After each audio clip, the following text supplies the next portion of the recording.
নলহাটির আশা রাজেন্দ্র প্রসাদ সিং। নলহাটি একটি ছোট শহর, কিন্তু হৃদয়ে বড়।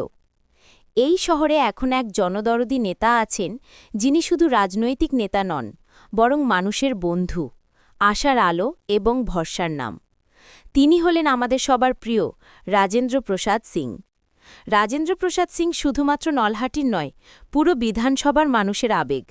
যুবকদের কাছে তিনি অনুপ্রেরণা, বৃদ্ধদের কাছে তাদের ঘরের ছেলে, অসহায় মানুষের কাছে ভরসা। একদিন একটি পাড়ায় জলাবদ্ধতার কারণে বহু মানুষ অসহায় হয়ে পড়েছিল। খবর পেতেই রাজেন্দ্র প্রসাদ সিং ছুটে গেলেন। কাদা, বৃষ্টি, অন্ধকার কিছুই তাকে থামাতে পারল না।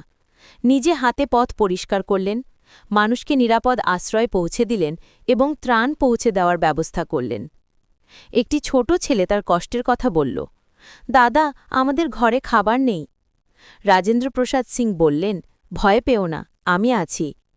সেই কথায় ছেলে শান্ত হল, তার চোখে নতুন আশা জ্বলে উঠল। শহরের বৃদ্ধা যখন চিকিৎসার অভাবে কাঁদছিল, রাজেন্দ্র প্রসাদ সিং পৌঁছে গেলেন, হাত ধরে বললেন, মা, তুমি একা নও, আমি তোমার পাশে আছি। অসহায় মানুষের মুখে আবার হাসি ফুটল। কষ্টের অন্ধকার চিরদিনের জন্য দূরে সরে গেল। রাজেন্দ্র প্রসাদ সিংয়ের জন্য নলহাটি শুধুমাত্র একটি শহর নয়, এটি তার ভ্রাতৃত্বের ছায়া, মানুষের আবেগের কেন্দ্র। তার চিন্তা, তার পদক্ষেপ, তার সহানুভূতি, এগুলো সবাইকে পথ দেখায়।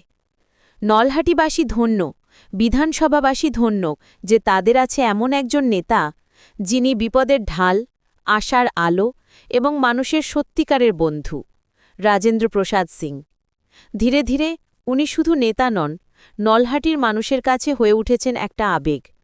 শিশুরা তাকে দেখে স্বপ্ন বোনে, যুবকেরা তাকে অনুপ্রাণিত হয়, আর বৃদ্ধরা তাকে মনে করেন পরিবারের একজন সদস্য। শিক্ষণীয় কথা, সত্যিকারের নেতা সেই যে মানুষের পাশে দাঁড়ায়। ক্ষমতা থাকলেই বড় হওয়া যায় না, ভালোবাসার সেবাই মানুষকে মহান করে তোলে।